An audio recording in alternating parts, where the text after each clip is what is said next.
It is now my pleasure and privilege to introduce Brayden Fairbourn.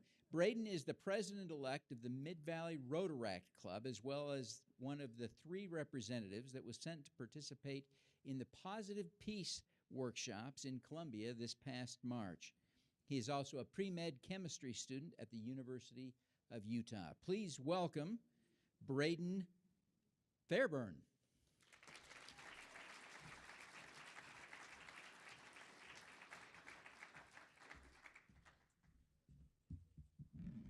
Thank you, and good morning, everyone.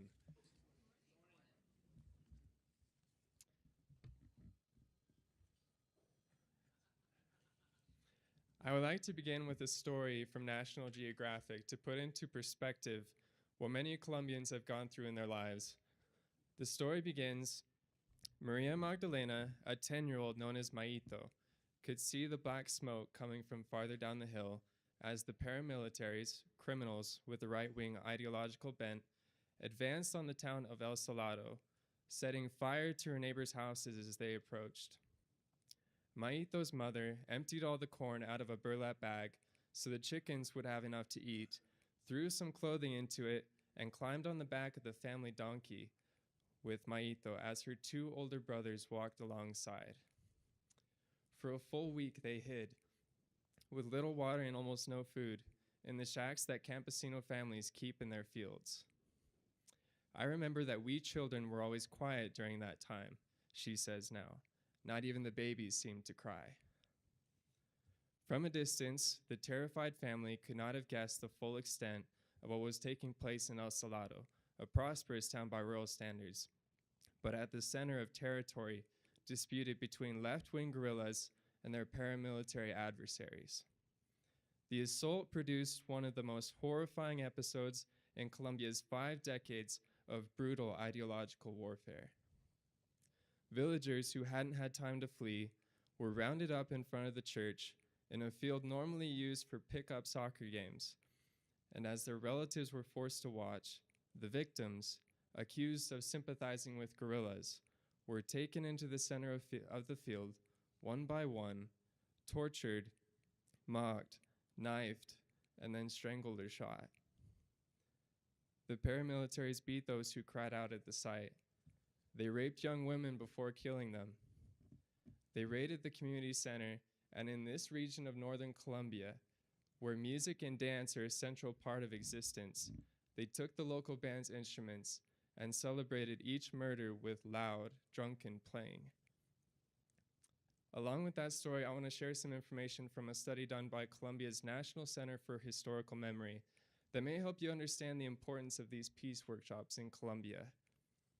220,000 people have died in the conflict between 1958 and 2013.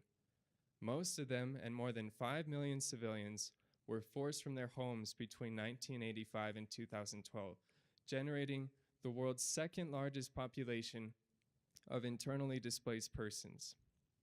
16.9% of the population in Colombia has been a direct victim of the war.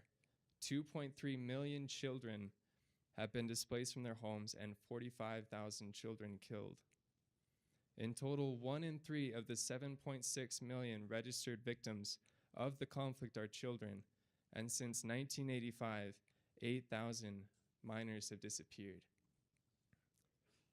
Hearing about the tragedies in Colombia and knowing that the youth that we were going to meet had never known a life without conflict, I thought that the people we were going to meet would be a little solemn and hardened by their trials. But I couldn't have been more wrong. The people that we met in Colombia were among the happiest and most hopeful people I've ever met. They were not burdened down by the trials they had faced, they grew from them. They were filled with hope and power. They were phoenixes rising from the ashes. Colombia is now changing for the better. Crime is decreasing, and 2 years ago, a peace agreement was signed ending the conflict with the guerrillas. I believe that these great improvements have resulted from the drive of the people to turn their country around. They are working together with energy and hope for a better future and are seeing the results. Are the people in our country working together like they are in Colombia? Are we reacting positively to the trials that we are facing? Are we excited that we can work together and make our country better? Is the media promoting a positive, hopeful view of the future? Do our nation's youth feel they can do things which will make our nation more peaceful? We in the United States may not have experienced the same level of violence that the people in Colombia have, but we have had more than our fair share of war, government issues, economic distresses, and social concerns, and yet I feel our reactions have not been the same. The youth in Colombia were full of hope, not only that the future can be better, but in that they will make it better. That's the hope that I believe is lacking in our society, especially among our youth. Our ship is sinking, and instead of plugging holes and bailing water, we're dividing the boat into camps, each one blaming the other for the big holes in the ship when it was truly the storm that put it there. We're blaming and fighting amongst one another while the storm is still raging and the boat is on the cusp of being sunk. We will never be able to calm the sea. Our world will always be throwing curveballs and more often cannonballs in our general direction that we can't control. But what we can control is how we respond when placed into those situations. And after seeing the youth in Colombia, I say that our response needs to change.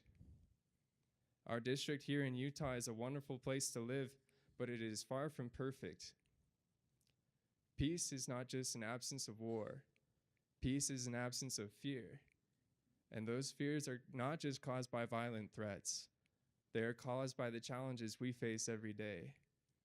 Right now in our country, there are great fears involving not having enough money for the future, corrupt government officials, pollution, medical bills, and legislators not working together to solve issues. Some of the fears my generation definitely has are affording an education and then finding an actual job relating to the education that was paid for.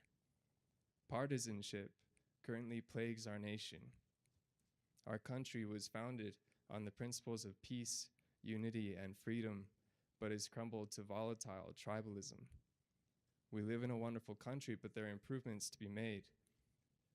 Since 2007, the Institute for Economics and Peace has measured the Global Peace Index, which evaluates 163 countries based on 23 indicators utilizing 3 areas: domestic conflicts and international, the degree of militarization, and the perception of safety in society.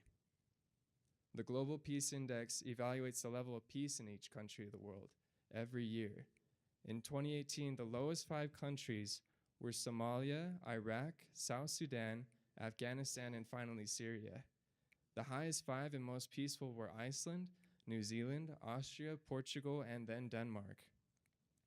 Of the 163 countries that were ranked, with 163 being the least peaceful country, Colombia was ranked 145th. Where would you put the United States in that list? I think most of us would be really surprised to hear that the United States is at 121st. Closer to the bottom than the top, for sure. I really liked a quote I heard while in Colombia that said, "There is no greater poverty than where we are headed." And another quote by John F. Kennedy reads, "Peace is a daily, a weekly, a monthly process, gradually changing opinions, slowly eroding old barriers, quietly building new structures." We have the opportunity to change our future. The best way to stop war and conflict is to prevent it from happening in the first place. Many of you might be interested to know that the conflict in Colombia started from a rural farming dispute between 2 different farms. Such a small little thing, but what happened is that liberals and conservatives each chose a side, and the conflict continued to escalate from there into the conflicts that we know today. We have countless conflicts just like that in the United States every single day. We need to take preventative actions. There are 4 things we would like to invite everyone to do. First, individually pledge to look at life through a peace builder lens.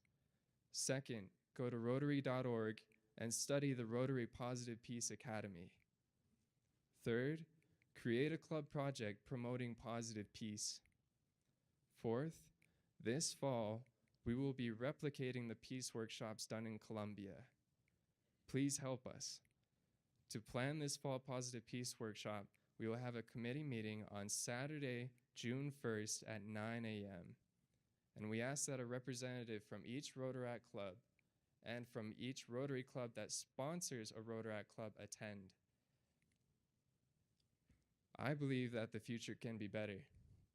I believe that we can be a part of the change.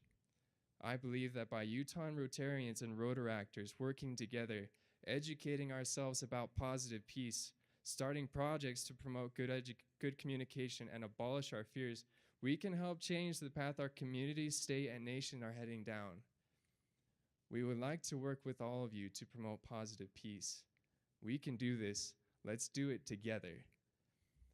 Please drop by the Positive Peace display in the House of Friendship to come talk to us and to get flyers about more information about what we can do together. Thank you for your time.